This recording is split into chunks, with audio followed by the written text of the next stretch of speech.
الحمدللہ وکفا والسلام علی عبادہ الذین اصطفیٰ اما بعد فاعوذ باللہ من الشیطان الرجیم بسم اللہ الرحمن الرحیم۔ ہمارا آج کا سبق سورہ بقرہ کے 29ویں رکوع کے بارے میں ہے، جو کہ دوسرے پارے کا 13واں رکوع ہے۔ جیسے کہ پیچھے طلاق کے احکام چل رہے تھے اور مرد عورت کے احکام چل رہے تھے، تو یہاں پہ بھی اللہ رب العزت طلاق ہی کے احکام کے بارے میں فرماتے ہیں الطلاق مرتان، کہ طلاق 2 مرتبہ ہے، فإمساکم بمعروف، پھر روک لینا ہے بھلائی کے ساتھ، اور تسریح بإحسان، یا چھوڑ دینا ہے اچھے طریقے سے۔ ولا یحل لکم، تمہارے لیے حلال نہیں ہے، ان تاخذوا، کہ تم لوگ مما، اس مال میں سے، آتے تمہن، جو تم نے ان عورتوں کو دیا ہے، شیئن، کچھ بھی، الا، مگر یہ، ان یخافا، کہ دونوں کو یہ خوف ہو، اللہ یقیم حدود اللہ، کہ وہ اللہ کے حدود کو قائم نہیں رکھ سکیں گے۔ فإن خفتم، پھر اگر تم کو یہ خوف ہو دونوں کو، اللہ یقیم حدود اللہ، کہ تم اللہ کے حدود کو قائم نہیں رکھ سکو گے، فلا جناح، تو کوئی گناہ نہیں ہے، علیہما، ان دونوں پر، فیما، اس بات میں، افترت بھی، کہ عورت اپنی جان کا بدلہ دے دے، یعنی مال کے عوض میں اپنے شوہر سے طلاق لے لے۔ تل کا، یہ حدود اللہ، اللہ تعالیٰ کی حدود ہے، فلا تعتدوها، پس تم اس حدود سے، ان حدود سے آگے نہ بڑھو۔ ومن یتعد حدود اللہ، اور جو آگے بڑھے اللہ کے حدود سے، فاولئک، تو یہی لوگ ہیں ہم الظالمون، جو ظالم ہیں۔ پھر اللہ رب العزت ارشاد فرماتے ہیں کہ طلاق 2 مرتبہ ہے، یعنی 2 مرتبہ تو ایسی طلاق ہے جس کے بعد انسان رجوع کر سکتا ہے، لیکن اگر 3 مرتبہ طلاق دے دے تو اللہ رب العزت ارشاد فرماتے ہیں فَإِن طَلَّقَهَا، پھر اگر اس کو بالکل طلاق دے دی، یعنی طلاق مغلظہ ہو گئی، فَلَا تَحِلُّ لَهُ، تو نہیں ہے حلال اس مرد کے لیے، من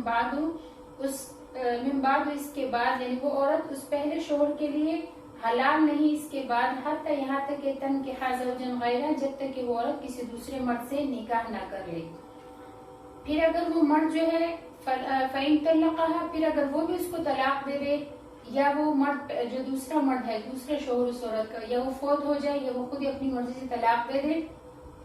فلا جناح علیہما، تو ان پر کوئی گناہ نہیں کہ پہلا شوہر اور بیوی دوبارہ سے نکاح کر لے، ان یتراجعا، کہ وہ رجوع کر لے، ان ظنا، وہ بھی شک پر کہ اگر ان کو یہ گمان ہو، ان یقیم حدود اللہ، کہ وہ اللہ کے حدود کو قائم رکھیں گے، وتلک حدود اللہ، اور یہ اللہ تعالیٰ کی حدود ہے، یبینھا، وہ اس کو بیان فرماتا ہے، لقوم، اس قوم کے لیے، یعلمون، جو قوم جانتی ہے، جو لوگ جانتے ہیں۔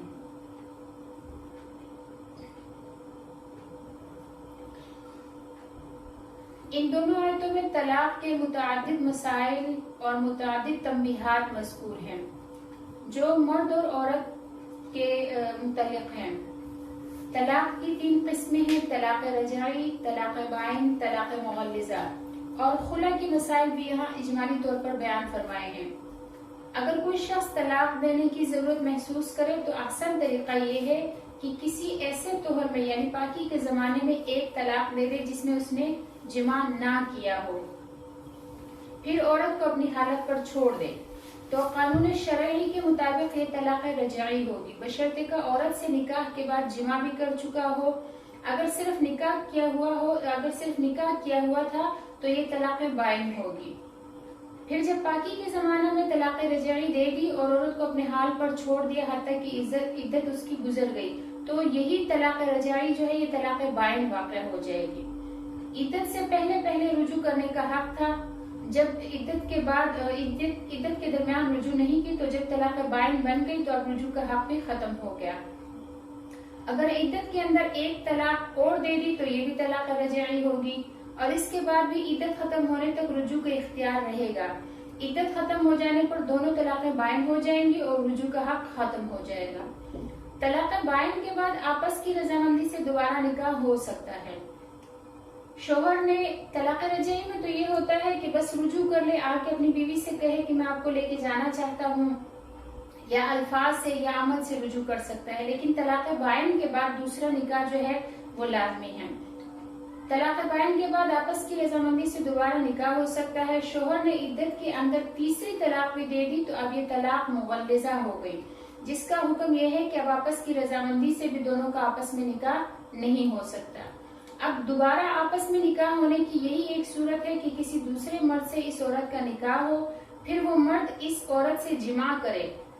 پھر طلاق دے وہ مرد یا وفات پا جائے اور پھر اس عورت کی عدت گزر جائے، پھر اگر دوسرا شوہر جماع کیے بغیر طلاق دے تو پہلے شوہر کے لیے حلال نہیں ہوگی ایسی عورت، جس کی تصریح حدیث شریف میں بھی موجود ہے۔ اور یہ طے کر کے کسی سے نکاح کر دینا کہ تو جمع کر کے طلاق دے دینا، یہ مکروہ تحریمی ہے، اس پر حدیث شریف میں لعنت آئی ہے۔ یعنی مشروط حلالہ جو ہے، اس طریقے کو حلالہ کہا جاتا ہے کہ شوہر جو ہے وہ اپنی بیوی کو طلاق دے 3 طلاقیں دے چکا یا ایک کر کے 3 طلاقیں دے دی، جب وہ طلاق مغلظہ اس کی واقع ہو گئی تو اب شوہر دوبارہ اس سے رجوع کرنا چاہتا ہے، شوہر دوبارہ نکاح کرنا چاہتا ہے، تو اس کی بس یہی ایک شرط ہے کہ وہ کسی دوسرے مرد سے نکاح کر لے، پھر وہ مرد اس عورت سے جماع کر لے، جماع کرنے کے بعد وہ شوہر اگر اپنی مرضی سے اس کو طلاق دے دے یا اپنی مرضی سے وہ شوہر جو ہے اس سے الگ ہونا چاہے یا شوہر فوت ہو جائے، تو پھر ایسی صورت میں جو ہے عورت عدت گزارے گی اور عدت گزارنے کے بعد پھر اپنے پہلے شوہر کے لیے وہ حلال ہوگی، تو اس کو حلالہ کہا جاتا ہے۔ لیکن اگر کسی سے مشروط نکاح کروایا جائے، جیسے کہ آج کل معاشرے میں عام ہو چکا ہے کہ کسی کو کہہ دیتے ہیں کہ ہم آپ کو اتنی قیمت دیں گے، آپ حلالہ کر لیں، نکاح کر لیں اور اس کے بعد جو ہے ہماری جو عورت ہے اس سے جماع کر لے اور اس کو پھر آپ طلاق دے دیں تو ہم آپ کو اتنی قیمت دیں گے تاکہ ہمارے گھر کی بات گھر میں ہی رہ جائے، یہ باہر یہ بات نہ نکلے کہ میں نے اپنی بیوی کو طلاق دی ہے، تو یہ حلالہ جو ہے یہ حرام ہے، مکروہ تحریمی ہے۔ اور ایسی حالت میں یعنی ایسے حلالے کرنے والے پر اللہ تعالیٰ نے نبی علیہ السلام نے جو ہے لعنت فرمائی ہے۔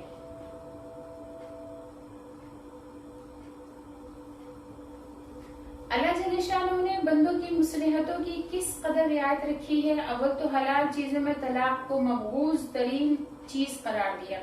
نبی علیہ السلام کا ارشاد ہے، نبی علیہ السلام فرماتے ہیں کہ حلال چیزوں میں سب سے زیادہ مبغوض چیز یعنی اللہ کو غصہ دلانے والی چیز جو ہے وہ اللہ تعالیٰ کے ہاں طلاق ہے۔ پھر دوسرا حکم یہ ہے کہ حالت حیض میں طلاق دینے سے منع فرمایا ہے کیونکہ یہ بے رغبتی کا زمانہ ہوتا ہے۔ حضرت عبداللہ بن عمر رضی اللہ تعالیٰ عنہ نے اپنی بیوی کو حالت حیض میں طلاق دے دی تھی، تو حضور اکرم صلی اللہ علیہ وسلم نے حضرت عمر رضی اللہ تعالیٰ عنہ سے فرمایا ہے کہ ان کو حکم دو کہ رجوع کر لے، پھر حالت طہر یا حمل میں طلاق لے دیں۔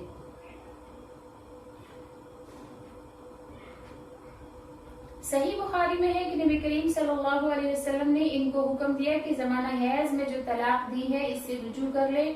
اس کے بعد یہ حیض گزر جائے، پھر ایک طہر گزر جائے یعنی پاکی کا وقت بھی گزر جائے، تو پھر ایک حیض اور گزر جائے، اس کے بعد جو طہر یعنی پاکی کا زمانہ آئے چاہے تو اس میں طلاق دے دے اور یہ طلاق جمع کرنے سے پہلے ہو۔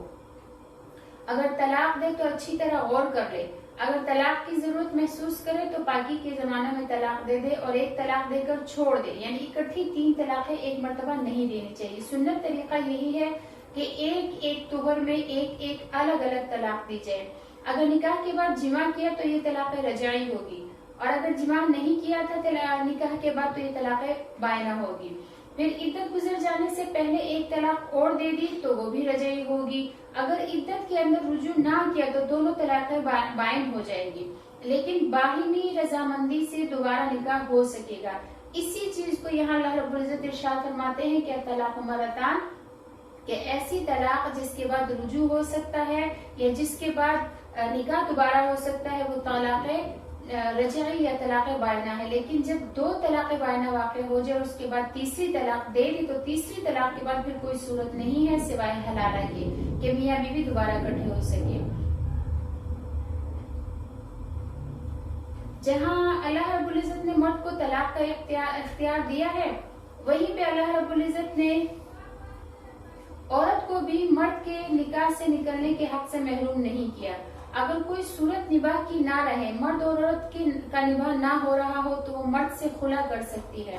خلا کا معنی یہ ہے کہ وہ مرد سے یوں کہے کہ میں اپنے جو اس کا مہر ہے، اپنے مہر کے عوض یا اپنے مال کے عوض آپ سے خلا کرتی ہوں۔ مرد اسے منظور کر لے تو عورت پر ایک طلاق بائن واقع ہو جائے گی اور جو مال دینا طے ہوا ہے وہ عورت پر ادا کرنا واجب ہوگا۔ پھر خلا کا یہ مطلب نہیں کہ عورت مرد کو خود سے چھوڑ کر علیحدہ ہو جائے یا حاکم کے یہاں دعویٰ کر کے بغیر کسی شرعی سبب کی جدائی کا فیصلہ کرا لے۔ حاکم سے نکاح فسخ کرانے کے کچھ اصول اور قوانین ہیں۔ بعض صورتوں میں قاضی کو شرائط فسخ ملحوظ رکھتے ہوئے نکاح فسخ کر دینے کا اختیار ہوتا ہے،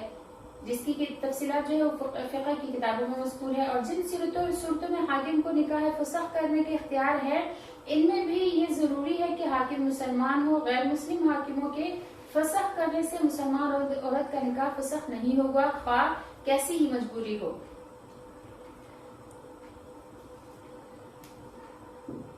پھر میاں بیوی دونوں کو حکم دیا کہ میاں بیوی دونوں جہاں تک ممکن ہو آپس میں نکاح کی کوشش کریں، لیکن اگر دونوں کو اس بات کا ڈر ہو کہ اللہ کے حدود کو قائم نہ رکھ سکیں گے تو اس میں کچھ حرج نہیں کہ عورت مال دے کر اپنی جان چھڑا لے، اور اگر عورت کی طرف سے زیادتی اور نافرمانی ہو تب بھی مرد اتنا ہی لے جتنا مہر اسے دے چکا ہے، اس سے زیادہ نہ لے۔ اگر زیادہ لے لیا تو قضاً جائز تو ہوگا لیکن مکروہ ہوگا۔ حضرت ثابت بن قیس رضی اللہ تعالیٰ عنہ کی بیوی نبی کریم صلی اللہ علیہ وسلم کی خدمت میں حاضر ہوئی اور عرض کیا کہ یا رسول اللہ،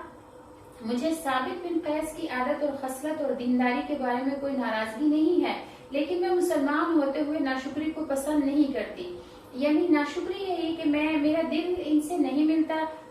اور میں پھر بھی ان کے ساتھ زندگی گزاروں تو یہ تو ناشکری ہے، لہٰذا علیحدگی کی کوئی صورت ہو جائے۔ تو آپ نے فرمایا کہ کیا تم ان کا باغیچہ واپس کر دو گی جو مہر میں دیا تھا؟ تو انہوں نے عرض کیا ہاں میں واپس کر دوں گی۔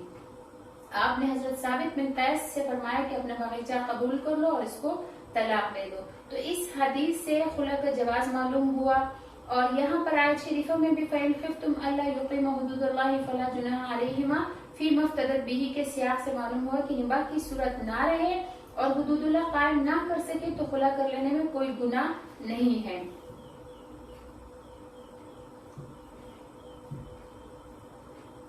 پھر آگے مسئلہ ہے خلا کے بارے میں کہ لفظ خلا سے خلا تو ہو جاتی ہے، یعنی شوہر کے قبول کرنے پر عورت پر طلاق واقع ہو جاتی ہے، اس کے بعد وہ عدت گزار کر دوسری جگہ نکاح کر سکتی ہے، اور چونکہ طلاق مغلظہ نہیں ہے اس لیے دوبارہ شوہر اول سے بھی نکاح ہو سکتا ہے۔ خلا کے علاوہ ایک طلاق بالمال بھی ہے، اور وہ اس طرح سے ہے کہ مرد یوں کہے کہ میں تجھے اتنے مال کے عوض طلاق دیتا ہوں، اگر عورت قبول کر لے کہ ہاں میں اتنا مال دے دوں گی بس مجھے طلاق دے دو تو یہ طلاق بائن واقع ہو جائے گی اور عورت کو مقررہ مال دینا لازم ہوگا۔ آگے اللہ رب العزت ارشاد فرماتے ہیں وَإِذَا طَلَّقْتُمُ النِّسَاءَ، اور جب تم طلاق دے دو عورتوں کو، فَبَلَغْنَا، پھر جب وہ پہنچ جائے، أَجَلَهُنَّ، اپنی عدت کو، یعنی عدت گزرنے کے قریب پہنچ جائے، فَأَمْسِكُوهُنَّ بِمَعْرُوفٍ، تو اب عدت کے دوران تمہیں اختیار ہے کہ یا تو ان کو بھلائی کے ساتھ روک لو، اور سرحوهن بمعروف، یا ان کو اچھے طریقے سے خوبی کے ساتھ رخصت کر دو، ولا تمسكوهن ضرارا، اور تم ان عورتوں کو روکے نہ رکھو تکلیف کے لیے، لتعتدوا، کہ تم اللہ کی حدود سے آگے بڑھ جاؤ، ومن يفعل ذلك، اور جو اس طرح کرے گا، فقد ظلم نفسه، تو یقیناً اس نے اپنے اوپر ظلم کیا، ولا تتخذوا، اور تم نہ بناؤ، آیات اللہ، اللہ تعالیٰ کی آیاتوں کو ہزوا مذاق، واذکروا، اور یاد کرو، نعمت اللہ، اللہ کی نعمتوں کو، علیکم، جو تم پر انعام کی، وما انزل علیکم من الکتاب، اور جو اللہ تعالیٰ نے جو کچھ اتارا تم پر کتاب میں، والحکمت، اور حکمت، یعظکم بہ، اللہ تعالیٰ اس کے ذریعے تم کو نصیحت فرماتا ہے، واتقوا اللہ، ڈرو اللہ تعالیٰ سے، وَاعْلَمُوا، اور جان لو، ان اللہ، بے شک اللہ تعالیٰ، بِكُلِّ شَيْءٍ عَلِيمٌ، ہر چیز کا جاننے والا ہے۔ اس آیت میں بھی اللہ رب العزت نے چند باتوں پر تنبہ فرمائی۔ اول یہ کہ جو لوگ اپنی عورتوں کو طلاق رجعی دے دیں اگر انہیں رغبت نہیں ہے اور اب بیوی بنا کر رکھنا گوارا نہیں ہے تو اس کو خوش اسلوبی کے ساتھ چھوڑ دیں، جب عدت گزرنے کے قریب ہو جائے تو رجوع کیے بغیر عدت ختم ہونے دیں، تاکہ عدت ختم ہوتے ہی طلاق بائن واقع ہو جائے اور عورت کسی دوسری جگہ اپنا نکاح کر سکے۔ ایسا نہ کرے کہ جب عدت گزرنے کے قریب ہو تو رجوع کر لے اور اس کے بعد پھر طلاق دے دے، اور جب عدت گزرنے کے قریب ہو تو پھر لوٹا لے۔ ایسا کرنے سے خواہ مخواہ عورت کو تکلیف ہوگی اور ضرر پہنچے گا۔ تفسیر روح المعانی میں ہے کہ انصار میں سے ایک شخص نے اپنی بیوی کے ساتھ یہی معاملہ کیا، حتیٰ کہ اسی طرح 9 مہینے گزر گئے تو اللہ جل شانہ نے یہ آیت نازل فرمائی اور فرمایا کہ فَأَمْسِكُوهُنَّ بِمَعْرُوفٍ، یا تو ان کو اچھے طریقے سے روکے رکھو اپنے پاس، اور سَرِّحُوهُنَّ بِمَعْرُوفٍ، یا ان کو اچھے طریقے سے رخصت کر دو۔ ان کو اگر اپنے نکاح میں رکھنا ہے تو بھی اچھے طریقے پر روک لو، اور نکاح میں نہیں رکھنا تو بھی خوبی کے ساتھ اس کو چھوڑ دو۔ اور صرف اسی پر اکتفا نہیں فرمایا بلکہ مزید فرمایا وَلَا تُمْسِكُوهُنَّ ضِرَارًا، کہ تم ان کو ضرر پہنچانے کے لیے، دکھ تکلیف دینے کے لیے نہ روکو، لِتَعْتَدُوا، تاکہ تم حد سے بڑھو، تاکہ ان پر ظلم کرو۔ پھر آگے فرمایا وَمَن يَفْعَلْ ذَلِكَ، اور جس نے ایسا کیا فَقَدْ ظَلَمَ نَفْسَهُ، تو یقیناً اس نے اپنے اوپر ظلم کیا کہ اللہ تعالیٰ کے حکم کی خلاف ورزی کر کے ایک مومن عورت کو ضرر پہنچانے کی نیت کر کے اپنی جان کو آخرت کے عذاب کے لیے پیش کر دیا۔ پھر آگے اللہ رب العزت ارشاد فرماتے ہیں وَلَا تَتَّخِذُوا آیَاتِ اللَّهِ هُزُوًا، کہ اللہ کی آیات کو اور اس کے احکام کو کھیل اور مذاق نہ بناؤ۔ ایسا نہ کرو کہ جی چاہا تو عمل کر لیا، جینا چاہا تو عمل نہیں کیا اور احکام کی رعایت کا دھیان نہ رکھا، بلکہ آیات قرآنیہ میں جو احکام بیان کیے گئے ہیں ان کی پابندی کرو اور عزم اور ہمت اور ارادہ کے ساتھ اس پر عمل پیرا رہو۔ حضرت محمود بن نبید رضی اللہ تعالیٰ عنہ سے روایت ہے کہ نبی کریم صلی اللہ علیہ وسلم کو ایک شخص کے بارے میں خبر دی گئی کہ اس نے اپنی بیوی کو ایک ساتھ 3 طلاقیں دے دی۔ نبی کریم صلی اللہ علیہ وسلم غصے میں کھڑے ہوئے اور فرمایا کہ اللہ عز و جل کی کتاب کے ساتھ کھیل کیا جائے گا، حالانکہ میں تمہارے درمیان موجود ہوں۔ آپ کو غصہ دیکھ کر ایک شخص نے عرض کیا کہ یا رسول اللہ، کہ میں اس شخص کو قتل نہ کر دوں؟ یعنی نبی علیہ السلام کو اتنا غصہ آیا کہ صحابہ اس کو قتل کرنے کے در پہ ہو گئے اس شخص کے۔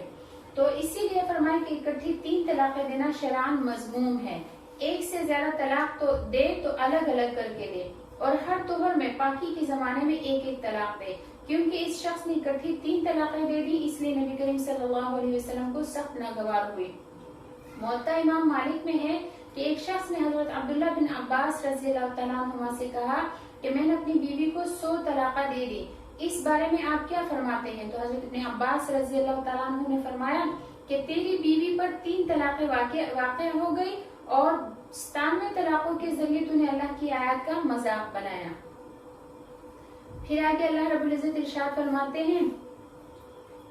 کہ یعظکم بہ، اللہ تعالیٰ تم کو اس قرآن کے ساتھ نصیحت کرتے ہیں، جو کچھ اللہ نے نازل فرمایا وہ اس کے ذریعے تم کو نصیحت فرماتا ہے، خلاف ورزی کر کے نصیحت سے منہ موڑنے والے نہ بنو۔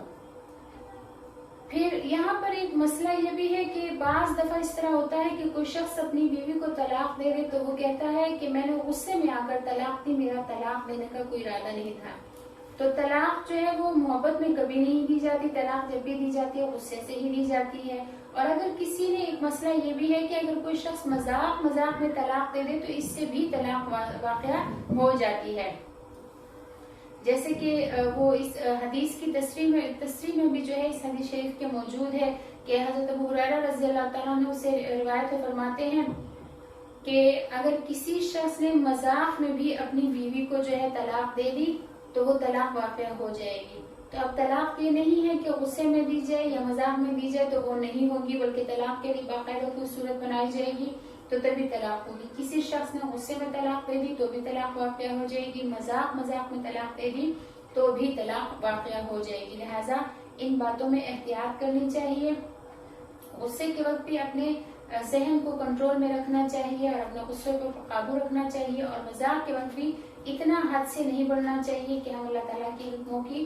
نافرمانی کر بیٹھے۔ اللہ رب العزت ہر حال میں شیطان سے، نفس اور شیطان دونوں کی شر سے ہماری حفاظت فرمائے، اور اللہ تعالیٰ جتنے گھر ہیں جو شادی شدہ ہیں سب کو اللہ تعالیٰ ہم سب سمیت آباد رکھے، اور نفس و شیطان کے شر سے اللہ تعالیٰ ہماری حفاظت فرمائے۔ سبق کی اگر آپ کو سمجھ لگ رہی ہے تو اس کو لائک کر دیا کریں، شیئر کر دیا کریں آگے اپنے احباب کے ساتھ، تاکہ زیادہ سے زیادہ لوگوں تک قرآن پاک کا علم جو ہے وہ پہنچ سکے،